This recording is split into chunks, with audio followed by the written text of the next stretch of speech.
Welcome back to Clean News Rajasthan. चलिए देखते हैं राजस्थान की 15 फटाफट बड़ी खबरों को। अपने कर्मचारियों और पेंशन भोगियों को घर पर दवाएं पहुंचाएंगे राजस्थान सरकार। राजस्थान सरकार अपने कर्मचारियों और पेंशन भोगियों को घर पर ही दवाएं उपलब्ध करवाएगी। मुख्यमंत्री शर्मा ने यह ऐलान किया है। सीएम ने एक बैठक में अधिकारियों को इस संबंध में निर्देश जारी कर दिए हैं। जारी बयान के अनुसार राजस्थान सरकार स्वास्थ्य योजना के अंतर्गत राजस्थान राज्य सरकारी उपभोक्ता संघ के माध्यम से कर्मचारियों और पेंशन भोगियों को दवाइयों की होम डिलीवरी करेगी। आधिकारिक बयान के मुताबिक यह काम जल्द ही पायलट परियोजना के आधार पर शुरू किया जाएगा। वित्त विभाग द्वारा इंटीग्रेटेड फाइनेंस सिस्टम 3.0 में भी कर्मचारियों को कई ऑनलाइन सुविधा दी जा रही है। बीजेपी प्रदेश कार्यालय में नियमित होगी जन सुनवाई। लोकसभा चुनाव की आचार संहिता हटने के बाद अब बीजेपी के संगठन जन सुनवाई के जरिए जनता के बीच अपनी सक्रियता बढ़ा रहा है। आज गुरुवार को पार्टी के प्रदेश कार्यालय पर नियमित जन सुनवाई होगी। बीजेपी के प्रदेश महामंत्री जितेंद्र गोठवाल ने जानकारी साझा करते हुए बताया कि प्रदेश कार्यालय पर आज 13 जून से दोपहर 12 बजे से 2 बजे तक जन सुनवाई होगी। शुरुआत में जन सुनवाई संगठन के स्तर पर ही की जाएगी। जल्द ही सरकार के मंत्री भी रोटेशन से सुनवाई में शामिल होंगे। गोठवाल ने कहा कि मुख्यमंत्री स्तर पर मंत्रियों को पहले ही जन सुनवाई के लिए तैयार रहने के लिए कहा गया है। अब मूल परीक्षा में 40% से कम नंबर हुए तो फेवरेट स्टूडेंट्स को सत्रांक अंकों को नहीं दिए जाएंगे पूरे नंबर। धौलपुर जिले के दौरे पर पहुंचे राजस्थान सरकार के शिक्षा मंत्री मदन दिलावर ने बीजेपी कार्यालय पर बीजेपी के नेता कार्यकर्ता और संगठन पदाधिकारियों की बैठक ली। बैठक में 8 अगस्त से शुरू होने वाले अमृत महोत्सव को लेकर चर्चा हुई। इस दौरान उन्होंने शिक्षा विभाग में व्याप्त खामियों को लेकर कांग्रेस को जिम्मेदार ठहराया है। स्कूल के अध्यापकों को आग्रह किया है कि पढ़ाई के समय कक्षा के अंदर मोबाइल नहीं ले जाएं। स्कूल के अंदर मोबाइल फोन को संस्था प्रधान के पास रखना होगा, सिर्फ प्रिंसिपल के पास मोबाइल रहेगा। उन्होंने कहा स्कूल के सत्रांक अंकों में से शिक्षकों द्वारा भरपूर नंबर दिए जाते हैं। सत्रांक 20 में से 17, 18 या 15 अंक तक प्रदान किए जाते हैं। इन विद्यार्थियों को मूल परीक्षा में 40% अंक लाना अनिवार्य है। अगर ऐसा नहीं होता है तो अध्यापक के खिलाफ कार्रवाई की जाएगी। शिक्षा मंत्री ने कहा कि इससे बच्चों को लेकर बेहतर और अच्छी शिक्षा मिल सकेगी। अशोक गहलोत ने टीडीपी जेडीयू को याद दिलाए षड्यंत्र, बोले हॉर्स ट्रेडिंग के लिए तैयार रहें। राजस्थान के मुख्यमंत्री अशोक गहलोत ने कहा कि लोकसभा स्पीकर के पद की चुनाव और केवल टीडीपी और जेडीयू ही नहीं बल्कि पूरे देश की जनता उत्सुक से देख रही है। यदि भाजपा के मन में आगे जाकर कोई भी अलग तांत्रिक कृत्य करने का इरादा नहीं है तो उन्हें स्पीकर का पद किसी सहयोगी दल को ही देना चाहिए। गठबंधन धर्म को निभाते हुए 98 से 2004 तक श्री अटल बिहारी वाजपेयी की सरकार में टीडीपी व शिवसेना के स्पीकर और यूपीए सरकार में 2004 से 2009 तक सीपीआई-एम के स्पीकर रहे और अच्छे से लोकसभा का प्रबंधन हुआ। जयपुर में हिंदू परिवारों का पलायन, घर के बाहर लगाए पोस्टर। राजस्थान के जयपुर में एक बार हिंदू परिवारों का पलायन हुआ है। जयपुर शहर के भट्टा बस्ती थाने के शिवाजी नगर इलाके में घर के बाहर पोस्टर लगाए गए हैं। घर के बाहर लगाए गए पोस्टर पर लिखा पलायन रोके, गैर हिंदुओं को मकान न बेचें। उल्लेखनीय है कि इससे पहले राजधानी जयपुर में पहले किशनपोल, फिर ब्रह्मपुरी, फिर भट्टा बस्ती ये कॉलोनियों में से हिंदुओं के पलायन की घटना हुई है। हिंदुओं ने मुस्लिमों पर परेशान करने का आरोप लगाया है। उनका कहना है कि मुस्लिम समुदाय की जातियों से परेशान हो रहे हैं। वे हिंदुओं को अलग तरीके से घर बेचने पर मजबूर कर रहे हैं। इससे परेशान हिंदू कॉलोनी छोड़कर जा रहे हैं। यहाँ बचे हुए हिंदुओं को भी पलायन के लिए मजबूर होना पड़ रहा है। उन्होंने सरकार से मांग की है कि वह यहाँ गैर हिंदुओं को घर खरीदने से रोके। राजस्थान के कई हिस्सों में आंधी बारिश का येलो अलर्ट। राजस्थान के कुछ हिस्सों में आंधी बारिश वाला मौसम रहेगा। इसको लेकर येलो अलर्ट जारी हुआ है, जबकि कुछ हिस्सों में झुलसाने वाली लू येलो अलर्ट है। आईएमडी के अनुसार अगले 2 से 3 दिनों के दौरान राजस्थान के उत्तरी और पश्चिमी भागों में लू चलने की स्थितियां बन रही हैं। इस दौरान अधिकतम तापमान 44 से 46 डिग्री सेल्सियस रहेगा। पश्चिमी राजस्थान में गर्म हवाओं की स्पीड 25 से 30 किलोमीटर प्रति घंटा रहने की संभावना है। खासतौर पर उत्तर पश्चिमी राजस्थान में 12 से 14 जून के दौरान लू चलने की चेतावनी जारी हुई है। अगले 24 घंटों के दौरान अलवर, अजमेर, बांसवाड़ा, बारां, भरतपुर, भीलवाड़ा, बूंदी, चित्तौड़गढ़ में तेज हवाओं के साथ हल्की बारिश संभव है। चिकित्सा विभाग में बम्पर भर्तियां।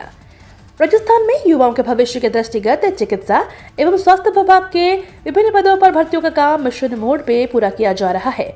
मुख्यमंत्री शर्मा के निर्देशों और चिकित्सा एवं स्वास्थ्य मंत्री गजेंद्र सिंह खीवसार के मार्गदर्शन में विभिन्न पदों पर भर्ती प्रक्रिया को तेज गति से पूरा किया जा रहा है।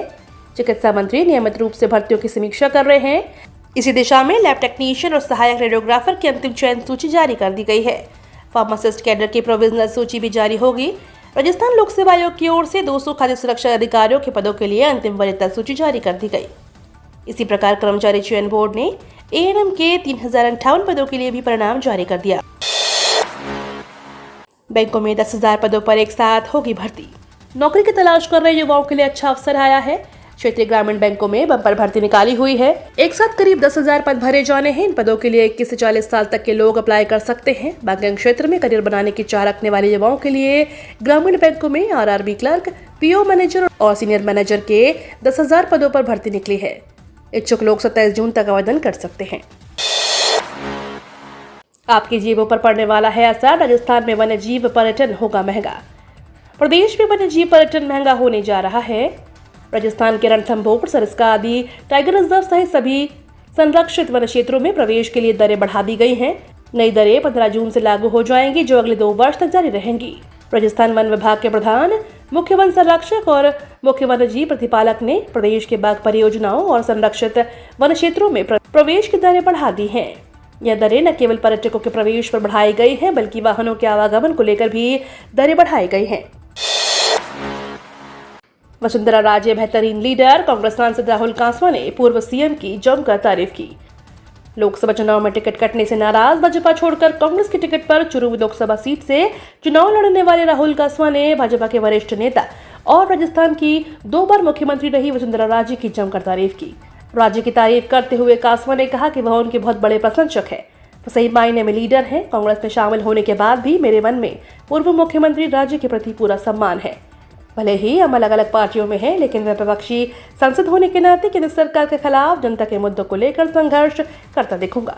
राहुल ने आगे कहा कि चुनाव के करीब 2 महीने पहले जब भाजपा ने मेरा टिकट काटा तो मैं चुरू की जनता के बीच गया। लोगों का अपार विश्वास और प्यार मिला, उसके चलते ही मैंने चुनाव लड़ने का फैसला किया। एक्शन में मोदी सरकार, विदेश राज्य मंत्री को भेजा कुवैत। कुवैत आग हादसे में करीब 40 भारतीयों की मौत की खबर है। हादसे की खबर मिलते ही पीएम मोदी ने विदेश राज्य मंत्री कीर्तिवर्धन सिंह को फौरन कुवैत जाने के निर्देश दिए हैं। विदेश मंत्री वहां राहत बचाव कार्य की निगरानी करेंगे। राहुल गांधी ने कहा 3 आतंकी घटनाएं, लेकिन पीएम जश्न में मग्न। राहुल गांधी ने पीएम मोदी पर निशाना साधते हुए एक्स पर लिखा, बधाई संदेशों का जवाब देने में व्यस्त मोदी को जम्मू कश्मीर की निर्ममता से मौत के घाट उतारे गए श्रद्धालुओं के परिवारों की चीखें नहीं सुनाई दे रही हैं। रियासी, कठुआ और डोडा में 3 दिनों में 3 अलग अलग आतंकी घटनाएं हुई हैं, लेकिन पीएम अब भी जश्न में मग्न है। देश जवाब मांग रहा है कि आखिर बीजेपी सरकार में आतंकी हमलों की साजिश रचने वाले पकड़े क्यों नहीं जाते। वर्ल्ड बैंक ने 6.6% पर बरकरार रखा भारत का जीडीपी ग्रोथ अनुमान। वर्ल्ड बैंक ने फाइनेंशियल ईयर 2024-25 के लिए भारत का जीडीपी ग्रोथ अनुमान 6.6% पर बरकरार रखा है। वर्ल्ड बैंक ने FY26 के लिए भारत की अर्थव्यवस्था 6.5% और FY27 में 6.8% की दर से बढ़ने का अनुमान लगाया है। वर्ल्ड बैंक ने कहा कि भारत दुनिया की सबसे बड़ी अर्थव्यवस्थाओं में तेजी से बढ़ने वाला देश रहेगा। हालांकि भारत के विस्तार की गति धीमी होने की संभावना है। नायडू के शपथ ग्रहण समारोह में नहीं पहुंचे नीतीश, विपक्ष ने घेरा। आंध्र प्रदेश में चंद्रबाबू नायडू के शपथ ग्रहण समारोह में बिहार के सीएम नीतीश कुमार नहीं पहुंचे। इस पर अब बयानबाजी शुरू हो गई है। नीतीश के नहीं पहुंचने पर आरजेडी ने कहा कि एनडीए में सब कुछ ठीक नहीं लगता है। वहीं उसके जवाब में जेडीयू ने कहा कि इसका गलत मतलब न निकाला जाए। शपथ ग्रहण समारोह में न पहुंचने का कोई और भी कारण हो सकता है। खालिस्तानियों ने इटली में महात्मा गांधी की प्रतिमा तोड़ी। पीएम मोदी G7 शिखर सम्मेलन में शामिल होने के लिए आज इटली रवाना होंगे। पीएम के दौरे से पहले इटली से बड़ी खबर आई है। या खालिस्तानी समर्थकों ने महात्मा गांधी की प्रतिमा को क्षतिग्रस्त कर दिया है। खालिस्तानी समर्थकों ने महात्मा गांधी की प्रतिमा तोड़ने के बाद वहां विरोध के नारे भी लिखे हैं। इसकी तस्वीरें भी सामने आई हैं। आपको बता दें, इटली में 13 में से 15 जून तक G7 शिखर सम्मेलन का आयोजन होना है। ये तो थी राजस्थान की बड़ी खबरें। रोजाना सबसे पहले अपडेट पाने के लिए क्लीन न्यूज राजस्थान को अभी सब्सक्राइब करें।